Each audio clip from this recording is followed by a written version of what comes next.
Hello everybody, welcome to the introductory video for Sustaining Life. My name is Dr. Carrie-Ann Moon, and we're going to do a little introduction to the course, a syllabus review, and then also look at the final project.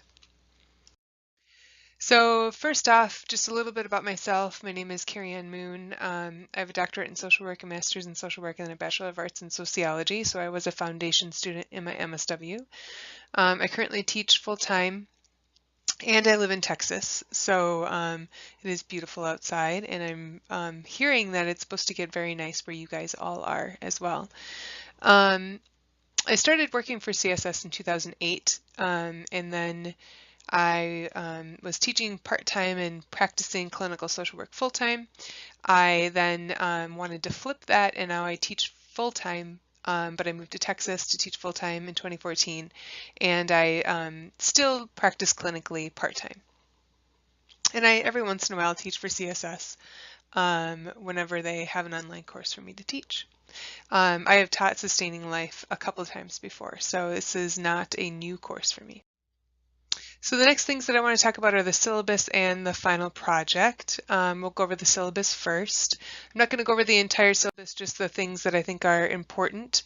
For example, I have the intro part of the syllabus here. It has my name, how to contact me, and my email address.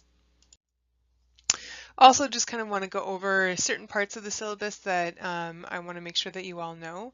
The academic dishonesty and academic honesty portion I think is really important. In this class, I am going to require that you all cite your work in discussion posts in the threaded discussion as well as in the assignments. So you really have one assignment and then there's a discussion thread every week, and I would like you to cite your work and use a reference list for both of those things. And really the main point is that whatever is not your original idea, you need to find support for it and figure out where it came from and cite it. And just let me know if you have questions on that. Also, I want you all to be able to respect each other. We won't all always have the same understanding of a concept or the same ideas or the same idea of what justice is, for that matter. So be respectful in the discussion forums, and I would appreciate that. The other part that I want to talk about is the is the timeliness. First, the timeliness. So in this class, it's only 8 weeks long. It's the last half of spring, and we get kind of spring fever. But one thing that I really want to talk about is that this class goes very fast, and you have a threaded discussion due every week. And that threaded discussion that's due every week is due Thursday at 8 p.m. Central Standard Time. So your initial post needs to be in Thursday, 8 p.m. Central Standard Time. If you do not turn in your discussion post by then, you will get a 0. And the reason being is because when you're in class, if you leave 2 hours or you join class 2 hours after it's done, there's nobody there to have a discussion with. So you need to have your initial post up so that there can be a discussion over what's going on. That brings me to another point, which I do believe Dr. Richardson goes over in the beginning part of this course, that I would like to have the discussion continue in the threaded discussion. So when somebody asks you a question or responds to you, just like you would in class, you would respond back to them. You wouldn't ignore them. So please do so in the discussions as well. As far as the assignments, if you turn them in late, it's 10% of your grade per day that it is late. So again, discussions are not late.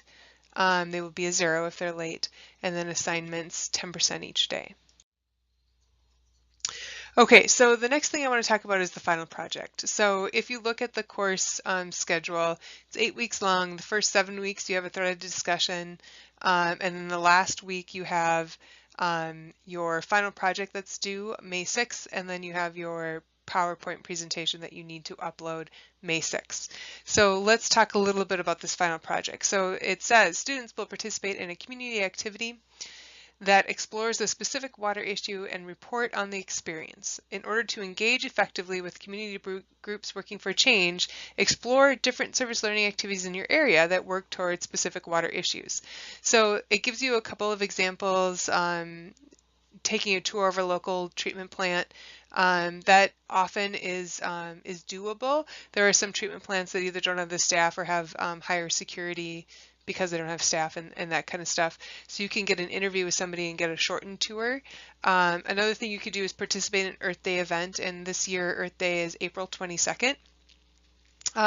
You could create a presentation for the community. You could volunteer for a water conservation agency. You could interview your local community activist that's involved in water issues. You could also organize a community event around water. And those things are just examples. If there's something else that you would like to do, please just let me know, email me, and let me know what you are doing. That would be very helpful. The other thing that I want to say about this is that it is not advisable to wait to do this. Please understand what you're going to do, decide what you're going to do, get approval for what you're going to do. If you have questions, please ask those, but do not wait until the last minute. So for example, if you're going to participate in an Earth Day event on April 22nd or around that week, that's fine, but there's a lot of things that you could do prior to the event to get ready and to not have everything wait until the last minute. So while there is only one threaded discussion, or there is only threaded discussions throughout the week, prior to that big final project, you should be working on that final project throughout. That will be helpful. So prior to attending whatever activity or service learning idea that you have, there's a lot of things that you can do. So the first thing you should do is become familiar with whatever it is. Become familiar, research, talk to individuals, agencies, do social media searches, look at the newspaper, anything that you can do to familiarize yourself with the community and the problem that's happening in the community, as well as do a literature research. There's going through the library or Google Scholar is a really good idea to kind of get the background and understand what the issue is before you fully engage in the issue. So once you've done all the pre-work and you do your activity, the final part of this is to write a paper and do a presentation. So you will write a 6 to 8 page paper in APA style format using citations and a reference list and the whole nine. You will use headings, and one of the things that that we put in the course room is this community toolbox assessing needs and resources, and it's the questions 1 through 8 that are on the final. They're also in the resources. You can use these 8 things to guide, and don't use them as the heading, so describe the makeup and history of the community to provide context in which to collect data on the current concerns. That could just be history of community as your heading. So you can definitely use these to outline your paper and your presentation. So lastly, the other thing that you will do is you will do a PowerPoint presentation just like I am right now, a video presentation, and you will upload that and to the threaded discussion by May 6th, and then you will submit your final paper, the 68 page paper, 6 to 8 page. It sounded like I said 88, which please don't turn in an 88 page paper. 6 to 8 page paper into your assignment tab by May 6th. If you're a graduate student, the additional portion that you will be doing is a literature review. So you can attach the literature review right to the final project. You do not need to have a separate assignment tab. Your literature review should be included within your final project. It should be labeled as a heading literature review with other appropriate labels underneath it. You need 6 academic journal resources, and those are peer-reviewed journals. If you have any questions, let me know about that.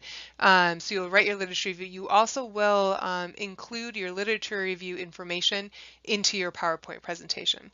So everybody does a PowerPoint presentation, everybody does a final project. The graduate students in this class will do the literature review portion in addition in their final project, and then add that to their PowerPoint presentation. All right, that is all I have for you guys. Please let me know if you have questions. I'm here to answer anything and to kind of work with the material along with you. So please let me know. Thank you.